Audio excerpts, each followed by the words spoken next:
Bonjour et bienvenue dans 5 minutes pour Christ. Notre enseignement du jour, c'est prier sans cesse. Troisième et dernière partie. A tout de suite. 5 minutes pour Christ, c'est 5 minutes d'édification, de partage, mais surtout de transformation. Nous vous laissons découvrir le sujet du jour. Bonne écoute et que le Seigneur vous bénisse. Voilà, cette dernière partie a pour sous-thème prier sans cesse afin de remporter de grandes victoires. Amen. Voilà, avant d'aller plus loin dans cet enseignement, nous allons rappeler ce que nous avons vu dans cette série d'enseignements portant sur la prière régulière. Nous avons compris lors de la première vidéo qu'il est important de prier sans cesse afin de garder la communion avec Dieu. Et dans le deuxième enseignement, nous avons vu que nous devons prier sans cesse afin de ne pas tomber dans la tentation. Aujourd'hui, le Seigneur va aller plus loin et nous montrer que la prière régulière nous permet de remporter de grandes victoires. Et oui, pourquoi? Tout simplement parce que le Seigneur sait que nous sommes souvent en proie à des situations complexes. Parfois, c'est un mauvais caractère que nous voulons abandonner, une addiction que nous voulons lâcher, peut-être une addiction à l'alcool, à la drogue, et ainsi de suite. Mais ce n'est pas évident pour nous. D'autres même, la situation paraît être un vrai blocage.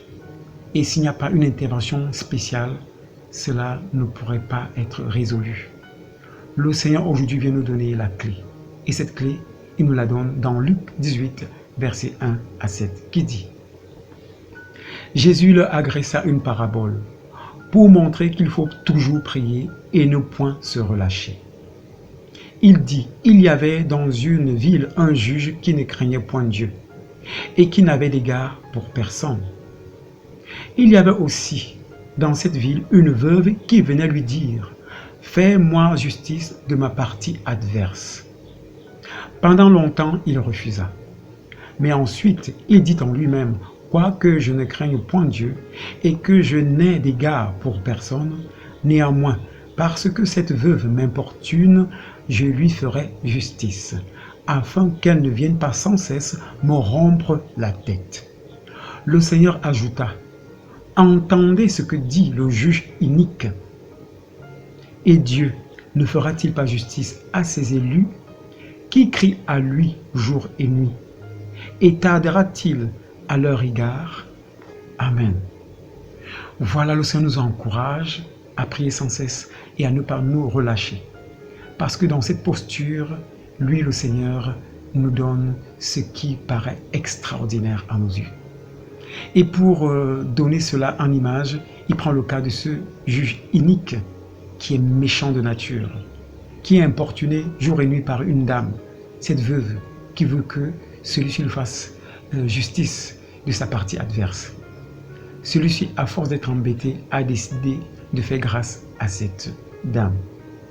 Le Seigneur nous dit: si méchants que nous sommes nous les hommes, nous pouvons faire grâce à ceux-là qui viennent nous demander des faveurs avec insistance, combien plus forte raison lui, Dieu, est-ce que lui aussi ne nous donnera-t-il pas de plus grandes victoires?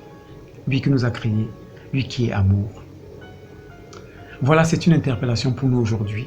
Pour toi aujourd'hui, frère, pour toi aujourd'hui, sœur, qui certainement est en train de passer par une situation très difficile. L'épreuve que tu vis est telle que tu te dis: Seigneur, c'est impossible que je vois une issue favorable. Le Seigneur te dit: non, tout est possible à celui qui croit. Il veut tout simplement que ton cœur, ton âme, ton esprit, ta pensée, ton être tout entier soupire après lui. Et que tu saches qu'il est la source de toutes choses. Exactement comme cette veuve qui savait que la solution à son problème était entre les mains de ce juge inique. Elle n'a pas lâché. En insistant, il a exaucé. Dieu te dit que lui, il a la solution entre tes mains, mais il veut tout simplement aussi que tu passes par cette épreuve parce qu'il sait que de nature l'homme est paresseux. Et nous demandons souvent des choses à Dieu avec tellement de désinvolture et de légèreté. Et nous disons que, il est Dieu, il sait bien de quoi j'ai besoin. S'il ne veut pas me répondre, qu'il laisse. Mais Dieu va nous laisser. Il veut tout simplement que nous cultivions dans ces moments une profonde humilité. Et en cultivant cette profonde humilité, Dieu, lui, va nous exaucer. Même cette situation paraît difficile à nos yeux. Alors mon frère, alors ma sœur, ne relâche pas. La solution à ton problème est au bout de ta persévérance. Dieu va t'exaucer parce qu'il est fidèle et il se révélera certainement à toi. Et pour t'encourager, je veux que tu lises le livre d'Hébreux avec moi au chapitre 10, verset 36 qui dit « Car vous avez besoin de persévérance afin qu'après avoir accompli la volonté de Dieu, vous obteniez ce qui vous est promis. » Voilà, le Seigneur t'a fait une promesse de quelque chose, alors sache qu'il est fidèle et il accomplira.